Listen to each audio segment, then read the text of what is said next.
The rainbow is ours. Well, that's how the video started. I engaged with it earlier. A bunch of people were engaging with it.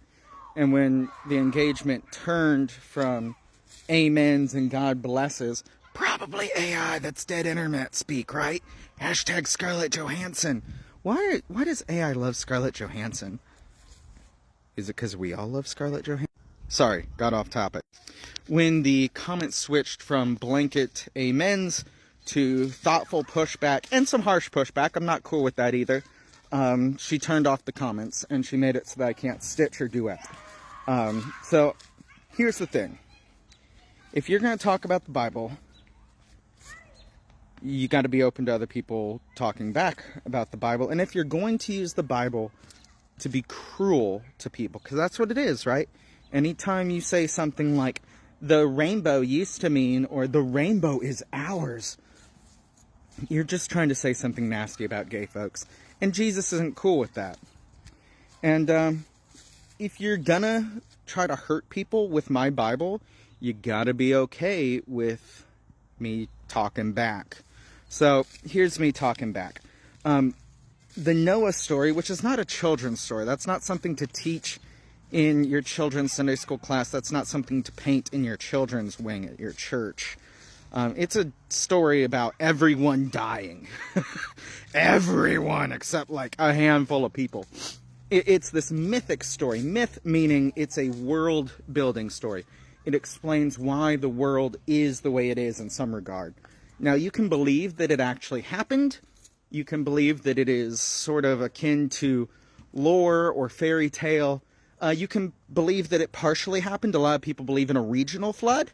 There are faithful Jews on all sides of the argument, and there are Jesus-loving Christians on all across the spectrum on the historicity of all parts of the Bible. You can love Jesus and think that Noah's flood is not literal history. But it doesn't pick my pocket or break my leg either way. I just want you to read the Bible responsibly. So, what is the story of Noah? Well, the story so far is God creates the cosmos, then God creates humans, then humans create humans, and the humans quickly turn out to kind of suck. The first generation of natural-born humans murder each other. Step one was fratricide. Like, that's not good. Thank you for coming to my TED Talk. But Cain kills his brother Abel, and just a few generations later, people are bragging about how much worse they are than even Cain, and humanity quickly spirals out of control. And it's so bad, man's cruelty to man is so extreme, that God says, I regret this. The word, it's repent. God repents of creating humans. And so God says, I gotta fix this. The whole world is broken. Sin has completely taken control of the story. The people are only evil. All they do is think about evil, plot evil, dream about evil, do evil, wish they were doing evil. I gotta clean house. I gotta start over. And God saves a family that are the best among them. Says all of these people suck, but this one right here, this one, I'm gonna save him, Noah, and his family and his kids' kids, so that we can restart this grand experiment with this family. And so God, of course, tells Noah, go build an ark, get a bunch of animals. Well, God sends the animals, but go build an ark. We're going to put animals in it. We're going to put you and your family in it. And I'm going to murder everyone. God kills everything on the planet. Flood, right? Cataclysmic, creation-altering flood. The firmament, the hard dome of the sky. That's why the sky's blue, right? There's water above the dome in this mythic understanding of the world.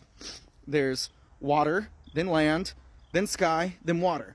And so the sky windows open, and the ground windows open, and water rushes up, and water rushes down, and the ocean rises and swallows up. Everything is gone. The whole order of the cosmos returns to primordial chaos. That's what deep waters mean. It's like a monster. God lets the monster of chaos return to the creation, to do the work that it does, to uncreate. And at the end of the story, the very best people that the earth had to offer, they survive the cataclysm. They land on top of a mountain, because, right, that's the first thing that would reemerge from the water. They land on top of the mountain. And through a series of tests, they discover that there's other places that are starting to emerge too. We could live on this globe again. And so they come out, and God makes a promise. God says, I'm never going to do anything like this again. That's the important part. God says, I'll never destroy the world again. This isn't it. And so what does God do? He gives the rainbow as a sign so that when it rains, right? Because if you survived the dome of the sky, if all that blue was actually water and it fell on you, every time it rains, you're going to get nervous. So God says, when it rains, you will see my sign and know that I'm not going to kill you. What is the sign? It's the rainbow. Think about it. The problem here, right? Because I'm not a literalist, but the problem here is you're not being literal enough. What is the rainbow? It is a bow. It's God's weapon. It's a bow. God disarms God's self. God places God's weapon, the thing that could destroy all of humanity, the thing that could undo creation, the thing that could unleash total chaos on the cosmos. God lays it down. God is not angry at you. God is not seeking to destroy you. You are not living in the shadow of a deity that is pointing a gun at you, pointing arrows at you, constantly aiming and watching with a weapon trained at you. We're dealing with a different kind of God. So to take the story of God saying, I found a stick. To take a story of God saying, this thing that I would use to beat you, this thing that I would shoot you with, I lay it down of my own choice and will, out of covenant love for you.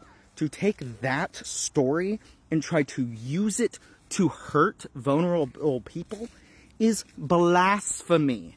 Now, it's a big, scary word, but this meets the definition. You have taken sacred meaning and distorted it to nearly its opposite.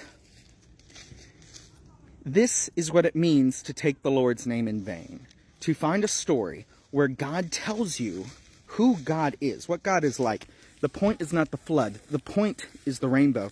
The point is God says, I'm not aiming anything at you.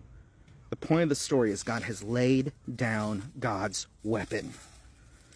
To take that and try to hurt someone with it is to take the Lord's name in vain in a way that is real and dangerous and severe, and you must stop. The rainbow is a gift to the whole creation and is a proof of God's love, of God's faithfulness, of God's compassion, mercy, and patience. And it is for everyone. Thank you for coming to this sermon today.